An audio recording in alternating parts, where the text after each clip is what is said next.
سیاسی میدان کی ہر بڑی خبر سے آگاہ رہنے کے لیے ہمارے چینل آزاد سیاست کو سبسکرائب کریں اور بیل آئیکن کو پریس کریں۔ السلام علیکم دوستو، آزاد کاسٹ کے ایک اور نئے ایپیسوڈ میں ہم آپ کو ویلکم کر رہے ہیں، اور آج ہمارے ساتھ موجود ہیں خیبر پختونخوا سے سینئر سیاستدان اجمل خان وزیر صاحب۔ تو اجمل بھائی سے آج ہم نے پی ٹی آئی کی ایک فائنل کال آ گئی ہے، اس کے اوپر بھی پوچھتے ہیں کہ کیا ہونے جا رہا ہے۔ اس کے علاوہ آج آئینی بینچ کا فرسٹ ڈے تھا، تو اس کے حوالے سے کیا اپڈیٹس ہیں؟ تو جی اجمل بھائی کیسے ہیں آپ؟ ٹھیک ٹھاک الحمدللہ ٹھیک ٹھاک۔ اچھا اجمل بھائی، پی ٹی آئی نے فائنل کالز دینے کا سلسلہ کچھ سال پہلے شروع کیا تھا، اپنی ہر کال کو ہی وہ فائنل کال کہہ رہے ہیں، اور اب وہ کہہ رہے ہیں کہ جی 24 نومبر کو جی ہماری فائنل کال ہے۔ تو یہ اب پتہ نہیں کون سی فائنل کال ہوگی۔ تو آپ کی اس پورے معاملے پر کیا رائے ہے؟ کہ آپ پچھلی دفعہ جب یہ گنڈا پور آئے اور پورا لاؤ لشکر سامان ساری تیاری کے ساتھ ہی آئے تھے، ایسے تو آئے نہیں تھے، تو ٹوٹل 7-8 ہزار لوگ تھے، اور اس کے بعد گنڈا پور صاحب خود فرار ہو گئے اور سارا وہ ایک معاملہ بنا رہا۔ تو اس کے بعد سے ایک چیز واضح نظر آ رہی ہے کہ پی ٹی آئی کی جو اسٹریٹ پاور ہے وہ تو تقریباً ختم ہو چکی ہے، کہ اس طرح سے کوئی پاور نظر نہیں آتی، اور لوگ بھی اسپیشلی جو پنڈی اسلام آباد کے لوگ ہیں، میں کافی ڈی ایچ اے اور بیریا کے گروپس میں بھی ہوں، تو وہاں پر لوگ پی ٹی آئی کے بڑے سپورٹر تھے، لیکن میں نے تب یہ نوٹس کیا کہ لوگ واقعتاً ان کو گالیاں نکال رہے ہیں کہ آپ کی وجہ سے سڑکیں بند ہیں، یہاں پر سارا آپ لوگ ہر روز آ جاتے ہو اور ہمارے کاروباری زندگی متاثر ہوتے ہیں۔ تو ایک جو شہری علاقوں میں سپورٹ بیس ہے وہ بھی کم ہوتی نظر آ رہی ہے۔ تو یہ ساری صورتحال ہوتے ہوئے بھی یہ 24 نومبر کو کیوں احتجاج کرنا چاہ رہے ہیں؟ ان کا کیا آپ کو ایجنڈا لگ رہا ہے، اور اس سے کیا حاصل ہوگا ان کو؟ دیکھیے فرحان، اگر ہم 24 اس سے پہلے جتنے بھی انہوں نے کال دیے ہیں وہ اپنی جگہ پہ ان کی اہمیت کتنی تھی کتنی ہے وہ ہم سب دیکھ چکے ہیں، بٹ اس دفعہ جو تھوڑا سا چیزیں یونیک ہوئی ہے اس میں ایک تو یہ ہے کہ یہ عمران خان صاحب نے خود یہ کال دی ہے، اور اس کو اناؤنس بھی علیمہ خان نے کیا۔ گو کہ فیصل چودھری نے بھی اس پہ بات کی ہے، لیکن مین جو کیا ہے تو وہ اس کی بہن علیمہ خان نے کیا ہے۔ اب یہ کال میرے خیال میں کہ پچھلے کالوں سے ڈیفرنٹ ہے، اس وجہ سے کہ ڈائریکٹ کال میں نے کبھی ان کا نہیں دیکھا، کہ یہ میرے خیال میں کہ پہلی دفعہ ہے کہ اس نے خود یہ کال دی ہے۔ یعنی کہ اگر 9 مئی کا آپ دیکھتے ہیں تو اس وقت بھی اگر آپ کو یاد ہو تو انہوں نے ڈائریکٹ خود کال دی تھی، اور یہ جو 24 نومبر کے کال ہے یہ بھی انہوں نے خود دی ہے۔ اب یہ جو ہے اس میں گو کہ ان کے پارٹی کے جو اپنے رینکس ہیں اس میں بھی ابھی تک وہ کہتے ہیں کہ جی ایک کمیٹی بنائی گئی ہے، اسپیشل کمیٹی۔ اب اس اسپیشل کمیٹی کا ابھی تک پتہ نہیں ہے کہ اس اسپیشل کمیٹی میں کون کون ہیں اور یہ فیصلے کون کرے گا۔ یہ بھی بڑا اس دفعہ انہوں نے اس چیز کو بھی اس کی کیا وجوہات ہے کہ اس کو بالکل ایک اس میں رکھا ہوا ہے کہ کمیٹی کو اناؤنس انہوں نے پبلکلی نہیں کیا، تو ہمیں کوئی پتہ نہیں ہے کہ اس کمیٹی کا کون حصہ ہے کون نہیں ہے۔ اب ان کے اندر جو رینکس میں بھی آپ کو پتہ ہے کہ گائے بگائے اختلاف تو ان کا ہے، جو نیچے جو سیکنڈ ٹیئر ہے اس میں اختلاف ہے، پنجاب کی قیادت میں، ایون کے پی میں جو صورتحال ہے وہ آپ کے سامنے ہے۔ اس میں جو مجھے 24 نومبر کے حوالے سے لگ رہا ہے، اس میں مجھے لگتا ہے تصادم کا خطرہ بھی نظر آ رہا ہے۔ اچھا، آپ کو لگ رہا ہے ایک اور 9 مئی جیسا واقعہ ہو سکتا ہے؟ مطلب میں نے آپ کو کہا ہے کہ وہ جو 9 مئی کو ہوا تھا وہ بھی اس طرح کے حالات تھے کہ کال دی گئی تھی، اور اس کے بعد پھر جو حالات بن گئے ہیں وہ آج تک ہم دیکھ رہے ہیں۔ گو کہ 9 مئی کے حوالے سے ہم بات تو کرتے ہیں، لیکن 9 مئی کے اوپر امپلیمنٹیشن تو ابھی تک کوئی ہم نے نہیں دیکھی کہ ہوئی۔ یہ اجمل بھائی ذرا یہ ایک کویسچن بھی آتا ہے کہ پی ٹی آئی والے جی کل بھی ایک ویڈیو آئی کہ خواجہ آصف صاحب کو برطانیہ میں تھریٹن کر رہے تھے، ان کو کہہ رہے تھے کہ یہاں پر لوگ چھری مار دیتے ہیں۔ تو یو کے میں قاضی فائز عیسیٰ صاحب کے اوپر بھی حملے ہوتے رہے۔ تو کیا آپ کو لگتا ہے کہ اس کی وجہ یہ ہے کہ 9 مئی کے لوگوں کو چونکہ سزا نہیں دی گئی، تو ایک بالکل سزا اور جزا کا کانسیپٹ ہی غائب ہو گیا، اور وہ سمجھیں ہم کچھ بھی کرتے رہیں کوئی بھی ہمیں نہیں روکے گا؟ تو آپ اس چیز سے تو اندازہ لگا لیں کہ 9 مئی کے وقت تک جتنے بھی لوگ وابستہ تھے اور جو بھی اس وقت امپورٹنٹ میٹنگز میں بیٹھتے تھے، جو بھی فیصلوں کا حصہ تھے، بعد میں آپ نے ان کو دیکھا کہ وہ سارے سائٹ پہ ہو گئے۔ جی جی بہت سارے لوگ اس میں سائٹ پہ ہو گئے، اور وہ جو سائٹ پہ ہو گئے وہ انہوں میں کافی لوگ ہیں کہ اس وقت مثلاً آپ فواد چودھری کی بات آپ لے لیں، جی تو فواد چودھری نے تو 9 مئی کے بعد اس وقت جو پریس کانفرنس ہوئی تھی استحکام پاکستان پارٹی کی، تو اس میں وہ موجود تھے، اور وہ جو عشایہ تھا علیم خان کا، اس میں بھی اگر آپ کو یاد ہے تو وہ موجود تھے، پریس کانفرنس میں بھی موجود تھے.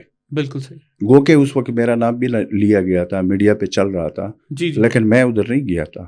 آپ کو آپ کے علم میں ہے، آپ کا استحکام پاکستان پارٹی سے چونکہ جی جی نزدیک کا تعلق ہے تو جڑے ہوئے ہو، تو میں نہیں گیا تھا، اور میں نے اس کی پھر تردید بھی کی تھی.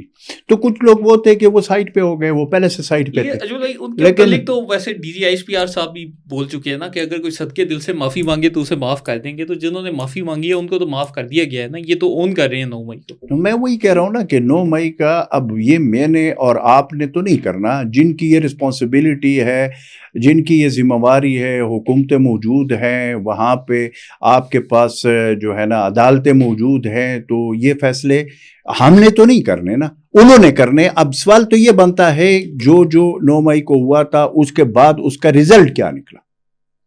رزلٹ تو کچھ نہیں. تو جب رزلٹ کچھ نہیں نکلتا تو پھر اس طرح کے واقعات، اگر آپ یہ بات کرتے ہیں کہ جی باہر، میں کبھی بھی اس چیز کے نہ حق میں ہوں، نہ میرا یہ وہ ہے کہ آپ جس طرح یہ وہاں خواجہ آصف کے ساتھ ہوا ہے یا دیگر لوگوں کے ساتھ باہر ملک، بھائی پاکستان کے اندر کے مسئلے ہیں، پاکستان کے اندر اس پہ آپ سیاست کریں، آپ ایک دوسرے کے ساتھ جو بھی کرتے ہیں وہ ٹھیک، لیکن باہر ملکوں میں اس طریقے سے کرنا میرے خیال میں کہ یہ ہمارے لیے ویسے بھی جو ہے نا یہ کوئی وہ نہیں ہے. لیکن اب یہ چیز شروع ہو چکی ہے، جی جی، اور اس کا ریئیکشن دوسرے بھی کریں گے. بالکل ایسے. تو اب یہ مسئلہ کہاں پہ جائے گا؟ اب یہ جو خواجہ آصف والا مسئلہ ہے، یہ تو مجھے نہیں پتا کہ وہاں کے قوانین ہے اس کے یو کے ہمارے سے تو سخت قوانین ان کے، اور ان کی امپلیمنٹیشن بھی ہم سے زیادہ سخت ہے. اب چاہیے تو یہ ہے کہ وہ وہاں پہ کمپلینٹ کرے، اور کمپلینٹ کر کے پھر اس کا وہ کرے. لیکن چونکہ ان چیزوں کو وہ بھی سیریس نہیں لیتے، رات گئی بات ختم ہو گئی، تو اس کے اوپر وہ سیاست ہو جاتی ہے اور ساری چیز ہو جاتی ہے، اور اس کا کل پھر اور رزلٹ نکلتا ہے. یہ ہم نے دیکھا ہے، یہ کوئی نئی بات تو نہیں ہے. اچھا اجمل بھائی، یہ بتائیں کہ خیبر پختونخوا کے جو حالات ہیں اس وقت سیکیورٹی صورتحال کے حوالے سے، وہ کیسے جا رہے ہیں؟ کیونکہ ابھی آج بھی خبر آئی ہے کہ ایک میجر صاحب راول پنڈی سے تھے، شہید ہو گئے ہیں ہرنوئی کے مقام پہ، اور حالیہ کچھ عرصے میں ہمیں نظر بھی آ رہا ہے کہ دہشت گردی کے واقعات کافی تیز ہو رہے ہیں. بالکل. جب آپ خیبر پختونخوا کے حوالے سے ہم روزانہ کے بنیاد پہ یہ بات کر رہے ہیں، دیکھ رہے ہیں حالات کو، جنوبی اضلاع کی سچویشن جو سدرن ڈسٹرکٹ ہیں، جہاں پہ میں بار بار کہہ چکا ہوں، جہاں پہ وزیر اعلیٰ کا بھی تعلق ہے، جہاں سے گورنر کا بھی تعلق ہے، جہاں سے وہاں کے خیبر پختونخوا کے آئی جی ہیں ان کا تعلق ہے، ایک ہی ڈسٹرکٹ سے، اور وہاں پہ آپ شام کے بعد موومنٹ نہیں کر سکتے، اتنے حالات خراب ہے. ایک اور وہاں پہ ان کے باقاعدہ ڈپٹی کمشنر کی ایڈوائزری آ چکی ہے، ڈی پی او ٹانگ کی ایڈوائزری آ چکی ہے، وہ ساری چیزیں ہیں. وہاں پہ کوئی موومنٹ بھی شام کے بغیر، شام کو بلکہ شام سے پہلے ختم ہو جاتی ہے. مین روڈ پہ، مین سی پیک روڈ پہ بھی آپ کو رات کو وہاں پہ نہیں جا سکتے ہو، ناکا لگا ہوا ہے. اب ایسے صورتحال میں اگر خیبر پختونخوا کے، اس دن میں نے دیکھا ایپیکس کمیٹی کی میٹنگ ہوئی ہے. اب ظاہر ایپیکس کمیٹی ایک جو میٹنگ ہوتی ہے اس میں چیف منسٹر اس کو چیئر کیا ہے، اس میں وہاں کے جو ہمارے فورسز کے بڑے ہیں، کور کمانڈر بیٹھے ہوتے ہیں، دیگر ہمارے انٹیلیجنس ادارے کے لوگ بھی بیٹھے ہوتے ہیں، وہاں پہ متعلقہ جو سرکاری افسران ہیں وہ بیٹھے ہوتے ہیں. اب اس میں جو فیصلے ہوئے ہیں، وہ تو ہمارا مسئلہ یہ ہے کہ وہ تو اگر آپ کو یاد ہو، اب وہ جو ایپیکس کمیٹی کے جو فیصلے ہوئے اس کو امپلیمنٹ کرنا بھی ہے. اب امپلیمنٹ کرنے کا جب وقت آ جاتا ہے تو اس پہ جب امپلیمنٹیشن نہیں ہوگی تو کیا حالات اوپر سے ٹھیک ہو جائیں گے؟ کیسے امپلیمنٹ کرے جب وہ وزیر اعلیٰ نے اب 24 نومبر کو پھر اسلام آباد وہ کہہ رہے ہیں جی میں آپ کو یہی بات کہہ رہا ہوں کہ اب آپ کا مسئلہ یہ بن چکا ہے کہ جب تک یہ دھرنے ہوں گے، یہ جو حالات جس طرح کے بنے ہوئے پاکستان کا، آپ کی میڈیا دیکھ لے، صبح سے لے کر رات کے 12 بجے تک، 2 بجے تک یہی چیزیں چل رہی. ایک طرف جو ہے نا ہم یہ بات کرتے ہیں کہ جی 9 مئی ہوا ہے، اور پھر جب ہم دیکھتے ہیں کہ 9 مئی والے کس کو اس کی سزا ملی ہے، کسی کو تو اگر نہیں ملی ہے تو پھر ہمیں یہ سوچنا پڑے گا کہ 9 مئی جو ہوا تھا اور جس کے بارے میں اتنا ہم نے کہا تھا یا ہم کہہ رہے تھے، پھر جب آپ کی امپلیمنٹیشن کا یہ حال ہو، وہاں پہ آپ کا یہ خیال ہے کہ پھر یہ صورتحال. ابھی آپ مجھے بتائیں کہ وہاں خیبر پختونخوا میں اگر لا اینڈ آرڈر کی سچویشن دن بدن خراب ہوتی جا رہی ہے، اور ہم بار بار کہہ کر ہمیں نظر آ رہا ہے کہ یہ صرف اور صرف جنوبی اضلاع نہیں ہے، وہاں پہ کرم کی کیا صورتحال ہے، اور پھر آگے یہ پھیل جائے گی اور پھر تمام صوبہ خیبر پختونخوا اس کے لپیٹ میں آ جائے گا. تو آپ کا کیا خیال ہے کہ پہلے ماضی میں بھی اس طرح ہوا اور پھر پورے پاکستان تک اس کا وہ حالات آتے ہیں یا نہیں آتے؟ بالکل ایسے. یہ ماضی میں ہوا ہے یا نہیں ہوا؟ اب آپ مجھے یہ بتائیں کہ اب تو یہ جو 26ویں آئینی امینڈمنٹ ہوئی، اس میں جو آئینی عدالت کا آج پہلا دن تھا میرے خیال میں، اور اس میں اب یہ کیسز جائیں گے، کافی کیسز تو جا چکے ہیں. اب اس کی آپ یہ مت بھولیں کہ آئینی عدالت کے سامنے ملٹری کورٹس کا کیس بھی ریویو میں پڑا ہوا ہے، وہ بھی جائے گا. بالکل وہ جو ملٹری کورٹس کا کیس تھا وہ بھی اسی آئینی عدالت میں جائے گا. اب اس کا کیا ریزلٹ نکالتا ہے. دوسرا جو ہے آپ کا یہ جو مخصوص نشستوں والا ہے وہ بھی ریویو میں ہے، وہ بھی ادھر میرے خیال میں جا چکا ہے اسی عدالت میں، اس کے بھی فیصلے آنے ہیں. سو کہنے کا مقصد یہ ہے کہ یہ فیصلے جب تک اب یہ جس طریقے کی آئینی عدالت کے یہ فیصلے آئیں گے، اور میں خصوصاً یہ دو کہ ملٹری کورٹس کا کیا بنے گا. اچھا اجمل بھائی، آپ کا تجزیہ کیا ہے کہ یہ جو مخصوص نشستوں والا کیس ہے، وہ پہلے تو کہا جا رہا تھا کہ قاضی فائز عیسیٰ کو جی ایکسٹینشن دینی ہے، تو ایکسٹینشن کے لیے مخصوص نشستیں نہیں مل رہی. اب آپ کو کیا لگتا ہے اس کا کیا فیصلہ ہے؟ دیکھیے، مخصوص نشستوں کے حوالے سے فرحان مجھے جو ایک چیز سمجھ آ رہی ہے، کیونکہ ابھی چونکہ یہ عدالت میں اس کا ریویو ہے، اس کے اوپر پہلے سے یہ بات کرنا یہ ویسے بھی جو ہے نا مناسب نہیں ہے، لیکن اب فیصلہ اس پہ آئے گا تو صحیح نا. دو میں سے دو صورتوں میں، بلکہ میں تو اس کے 3 صورتوں کو دیکھ رہا ہوں. ایک تو آئے گا، یا یہ سیٹیں جائیں گے ان کے پاس، پی ٹی آئی والوں کے پاس، یا یہ سیٹیں جائیں گے حکومت کے پاس، یا ان کو خالی تصور کیا جائے گا. اس کے علاوہ مجھے چوتھا کوئی تو راستہ نہیں آ رہا ہے، کیونکہ میں قانون دان تو نہیں ہوں آپ کو، لیکن ایک تو ہو جائے گا نا، وہ سامنے آ جائے گا. لیکن میں پھر آپ کو کہہ رہا ہوں کہ اس میں آپ اگین یہ بات میں دوبارہ کر رہا ہوں، ملٹری کورٹس، اس کا بھی اسی آئینی عدالت میں ریویو ہوگا. یہ پینڈنگ تھا، اس پہ کوئی فیصلہ ریویو پہ نہیں ہوا تھا، یہ بھی اتر جائے گا. تو میرے خیال میں کہ اس فیصلے کے بعد ملٹری کورٹس کے جو فیصلے ہیں، اس کے بعد امپلیمنٹیشن کا جو ہوگا، جس کے بارے میں ہم بات کر رہے ہیں، اس پہ جو ہے نا وہ پتہ چلے گا. اچھا اجمل بھائی، یہ اسموگ کے بارے میں بھی تھوڑا سا بتائیں کہ کہا جا رہا ہے کہ انڈیا سے جی وہ فصلوں کو جلاتے ہیں، وہ جو دھواں ہے وہ ادھر آتا ہے اور ادھر آ کر ساری پولوشن کاز کرتا ہے، اور اس میں کچھ ہمارا اپنا بھی ہوتا ہے کہ گاڑیوں کا جو دھواں ہے اور باقی سارا ہے. تو یہ جو اسموگ کا مسئلہ ہے، یہ ایک ملک کا مسئلہ تو نہیں ہے کہ اگر ہم پاکستانی کوشش بھی کرنا چاہیں تو شاید ہم اس پر اتنا قابو نہیں پا سکتے. اور انڈیا کی ہمارے ساتھ اس وقت یہ صورتحال چل رہی ہے کہ وہ اپنی کرکٹ ٹیم بھیجنے کو راضی نہیں. تو اس کا حل کیا نکلے گا اور اس پر کیا ہوگا؟ دیکھیں ڈاکٹر صاحب، اسموک کا جو مسئلہ ہے، جو ہمیں، آپ تو ڈاکٹر ہے، اس کے جو صحت کے حوالے سے مضمرات ہیں وہ آپ کو مجھ سے زیادہ بہتر پتہ ہے. اور یہ اسموک کا مسئلہ یہ تو نہیں تھا کہ ہمیشہ سے اسموک تھا. پنجاب میں اسموک کب سے شروع ہوا ہے؟ یہ پچھلے کچھ سالوں سے شروع ہوئے، اس سے پہلے تو نہیں تھا نا. جی. اب اس کے جو وجوہات ہمیں جو بتائے جا رہے ہیں، اس میں کہا جا رہا ہے کہ 83% تو گاڑیوں کے دھوئے کی وجہ ہے، 5% کتنا جو ہے نا وہ انڈسٹری کی وجہ سے، 4-5% کوئی وہ جو جلانے والی بات کرتے ہیں کہ جو کسان جو فصل کے جو بعد میں وہ کرتے ہیں، اس کے 4-5% کا اثر ہے. مین جو چیز سامنے آئی ہے وہ تو 83% والا ہے.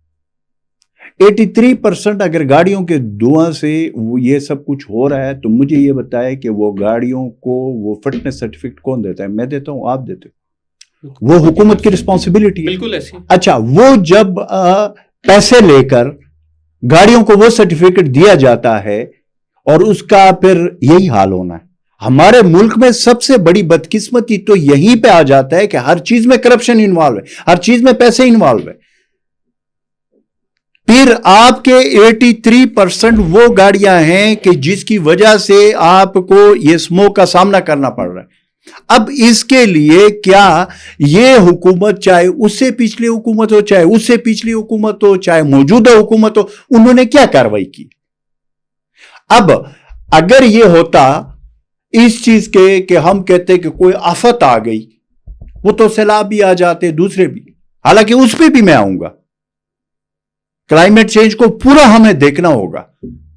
میں سمجھتا ہوں کہ اس وقت جو موجودہ صورتحال میں, ابھی آپ نے پروگرام سے پہلے مجھے کچھ جو آپ نے ایز اے ڈاکٹر مجھے جو چیزیں بتائی ہے کہ یار اس کے اوپر تو یہ اسموک کی وجہ سے یہ بچوں کے حوالے سے 7 سال عمر کم ہو رہی. اب آپ مجھے بتائیں کہ میرے لیے سب سے بڑا مسئلہ اگر ہے تو وہ اس وقت یہ مسئلہ ہے. اب آپ دیکھیں پنجاب میں اسکول بند کیے گئے. جی 7 ڈسٹرکٹ 8 ڈسٹرکٹ میں اسکول بند کیے گئے بچوں کے. اب پھر بھی بچوں نے باہر تو نکلنا ہے.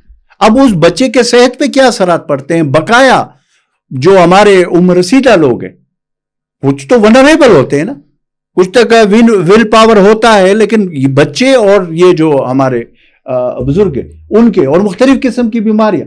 اب اس صورتحال میں اگر پنجاب کی چیف منسٹر بیمار ہے یا اس کو کوئی مسئلہ ہے تو ٹھیک ہے وہ باہر گئی, لیکن چیف سیکرٹری وہاں پہ کیا کر رہا ہے پنجاب؟ آپ مجھے بتائیں وہاں پہ اس کا سینئر منسٹر کیا کر رہا ہے؟ یار کسی نے تو صوبے کو بھی سنبھالنا ہے. 62% of whole population of Pakistan تو پنجاب ہے. اب یہ چیز کہ جی اس کے اوپر ابھی اللہ کر کے میں نے کل وہ موسمیات والوں کی وہ خبر سنی ہے تو تھوڑا سا جو ہے نا وہ ملا ہے کہ یہ بارشیں ہو جائیں گی تو اس کی وجہ سے بہتری ہو جائے گی, کافی حد تک بہتری ہو جائے گی. تو یہ تو اللہ تعالیٰ کی طرف سے بارش ہونا ہے. ہم نیچے کیا کر رہے ہیں؟ اور پھر جب یہی کلائمیٹ چینج کا مسئلہ ہے, یہ پورے پاکستان کو یہ مسئلہ درپیش ہے. آگے 2-3 سال کے بعد جو صورتحال بننے جا رہی, اس کے لیے ہم نے کیا پلاننگ کی ہے؟ سیلاب کے لیے ہم کیا پلاننگ کرتے ہیں؟ سیلاب آ جاتا ہے, ہماری تباہی کر جاتا ہے, ہمارے کسانوں کی تباہی ہو جاتی ہے, ہمارے گھر اس میں لڑ جاتے ہیں, ساری چیزیں ہو جاتی ہیں. اس کے بعد ہم کہتے ہیں کہ اگلے سال اس کے لیے, اگلے سال کیا ہوتا ہے؟ نہ ہم ڈیم بنانے پہ آتے ہیں. ڈیم کی جب بات آ جاتی ہے تو اس کو ہم پولیٹیسائز کر دیتے ہیں. کتنے سال ہو گئے یہ جو چند ڈیم بنے ہوئے, یہ تو جنرل ایوب خان کے دور میں بنے ہوئے. اس کے بعد کون سا بڑا ڈیم ہم نے بنایا؟ اور اس کے مقابلے میں ہندوستان کو آپ دیکھ لیں, ہزاروں حساب سے چھوٹے بڑے ڈیم انہوں نے بنا لیے. آپ کے پورے پانی کو جب بھی ان کی مرضی ہو پانی چھوڑ دیتے ہیں تو آپ کا سیلاب آ جاتا ہے. سو کہنے کا مقصد یہ ہے کہ یہ نیشنل لیول پہ کوئی پالیسی اس حوالے سے, کلائمیٹ چینج کے حوالے سے, کیونکہ میں سن رہا تھا کہ وزیر اعظم صاحب اس کے اوپر باکوں میں بات کر رہا تھا, لیکن کیا جو چیز ہم کر سکتے ہیں, کیا ہم ڈیمز کی ہمیں ضرورت ہے یا نہیں ہے؟ بالکل ہے. کیا اس پہ ڈیم ہمیں بنانے چاہیے یا نہیں بنانے چاہیے؟ اس پہ اگر میں کہتا ہوں کہ یہ بڑی اچھی بات ہوئی ہے کہ 26ویں آئینی امینڈمنٹ پہ سب کا اتفاق ہوا ہے تو اچھی بات, لیکن اگر وہاں پہ ڈیم پہ اتفاق کیوں نہیں کرتے؟ اس کی وجہ سے آپ کی بجلی کا کیا ریٹ ہوگا؟ یہ جو کوئلے کے اس میں اسموک کا جو ایک حصہ تو یہ بھی ہے نا, اور یہ جو آئی پی پیز ہے, یہ جو ہم نے ہاتھی پالے ہوئے ہیں, جو ہم ان کو لوگوں کے اوپر ٹیکس لگا کر غریب عوام سے خون نچوڑ کر ان کو دے رہے ہیں. یہ کچھ سیٹس جو ہے جس میں پولیٹیکل لوگ بھی ہے. اب مصیبت یہ ہو گیا کہ پہلے فرحان یہ ہوتا تھا کہ تھوڑا سا ڈر خوف ہوتا تھا, وہ نیب کا ایک نام تو تھا نا. اب تو وہ بھی ختم ہو گیا. اب تو لوگوں کو بالکل کوئی ڈر خوف ہے نہیں. تو کرپشن کے حوالے سے تو اس وقت فری کر دیا گیا, کہیں پہ بھی کوئی پوچھ گچھ نہیں ہے. تو جس معاشرے میں پوچھ گچھ بھی ختم ہو جائے, اور اس کے ساتھ ساتھ بلاول بھٹو زرداری صاحب کو میں سن رہا تھا کہ مرکز جو ہے ہمارے ساتھ وہاں پہ عزت نہیں دی جاتی ہے اور وہاں پہ سیاست نہیں کی جاتی ہے. اب یہ جو حکومت میں بیٹھے ہوئے لوگ ہیں, میں آج آپ کو بتا رہا ہوں, یہ جو حکومت میں بیٹھے ہوئے لوگ ہیں ان کی وجہ سے یہ جو چیزیں آپ کو پاپولرٹی نظر آ رہی ہے یہ کسی اور وجہ نہیں ہے, ان کی وجہ سے. کیونکہ یہ کرتے کیا ہے, وچو کائی جاؤ, اتو رولا پائی جاؤ. اب بلاول بھٹو زرداری صاحب سے کوئی یہ پوچھے کہ سندھ میں تو آپ کی حکومت ہے نا جی, بلوچستان میں آپ کی حکومت ہے, بلوچستان میں اتنا بڑا اس دن دھماکہ ہوا جس میں ہمارے جوان شہید ہوئے, جس میں ہمارے سویلین شہید ہوئے, تو جہاں پہ اس کی حکومت تھی تو بلاول بھٹو صاحب کو چاہیے تھا کہ وہاں پہ پہنچ جاتا نا. بالکل ایسے پہنچنا چاہیے تھا نا. تو آپ نے جب آپ صوبوں میں حکومتیں لیتے ہیں, جب آپ پریزیڈنٹ کے عہدے پہ گورنر یا لیتے ہیں, دوسری چیزیں لیتے ہیں اور ساری چیزوں پہ آپ وہ ہے, تو پھر جب عوام کا مسئلہ ہو جاتا ہے, لا اینڈ آرڈر کی سچویشن ہو جاتی ہے, اس پہ بھی آپ کو فرنٹ فوٹ پہ آنا چاہیے. بالکل. اب جب کہ یہاں پہ جب کچھ نہیں ہوتا, آپ کی دیکھ لیں پوری کی عادت کوئی دورے پہ ہے, ملک سے باہر ہے, یہاں پہ اسموک کا اتنا بڑا مسئلہ بنا ہوا ہے, اس کو ایڈریس کرنے کے لیے کورونا بھی تو آیا تھا نا. جی دیکھیں یہ تو نہیں ہوتا, لیکن کورونا میں مجھے یاد ہے کہ آپ کو بھی یاد ہوگا ہم فرنٹ پہ ہوتے تھے, حالانکہ میری جان کو خطرہ تھا, اسپتال بھی ہم جاتے تھے, بازاروں میں جاتے تھے کہ کوئی شارٹیج نہ ہو جائے, دوسری چیزیں نہیں ہو جائے. یہ پشاور میں خود کرتا تھا, حالانکہ یہ میرا کام نہیں ہوتا تھا, لیکن جب میرے اوپر ریسپانسبلٹی ہے تو اگر کوئی اور منسٹر نہیں نکلتا تو میری ذمہ داری بنتی ہے کہ میں نکلوں, کیونکہ میں حکومت کا جب حصہ ہوں تو میرے اوپر, اگر میں وہاں پہ تنخواہ لیتا ہوں حکومت سے اور وہاں پہ مجھے ایک جھنڈا لگا ہوا ہے, گاڑی لگا, تو پھر مجھے کچھ کرنا چاہیے نا. کہنے کا مقصد یہ ہے کہ اگین میں دو چیزیں جو ہے نا وہ اس پہ وہ کر رہا ہوں کہ یہ جو ہم نے بات کی ہے جو 24 نومبر کا, دیکھیں 24 نومبر پہ یہ جو سب کچھ ہونے جا رہا ہے, میں اس کو سمجھتا ہوں کہ اس کی وجہ سے تصادم ہوگا. ٹھیک, اللہ نہ کرے, لیکن زیادہ تر چانسز اس کی وجہ سے ہے, کیونکہ لوگوں نے جو زیادہ تر جو آنا ہے وہ خیبر پختونخوا کا ہوگا.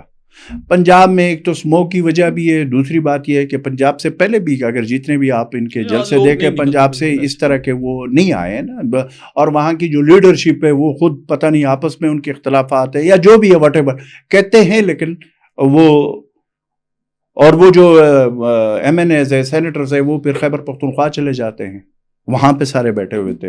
اب ظاہر ہے لوگ تو آپ نے لانے ہیں وہاں اپنے کنسٹیچوئنسی سے لانے ہیں, تو جب آپ نے اپنے کنسٹیچوئنسی کے بجائے خود اپنی حاضری لگوانی ہے, تو کہنے کا مقصد یہ ہے کہ جو تصادم کا جو مسئلہ ہے وہ مجھے اچھا نہیں لگ رہا, وہ ملک کے لیے بھی ٹھیک نہیں ہے, کیونکہ یہ جو صورتحال بنتی جا رہی ہے اس کی وجہ سے. اور پھر میں اس چیز پہ سوچ رہا ہوں کہ کیوں 24 نومبر, یعنی کہ پی ٹی آئی کے بہت سارے لوگ ہیں جو M N As A senators ہیں, جو ہمارے دوست بھی ہیں, ان کے ساتھ ان کو خود بھی پتہ نہیں تھا.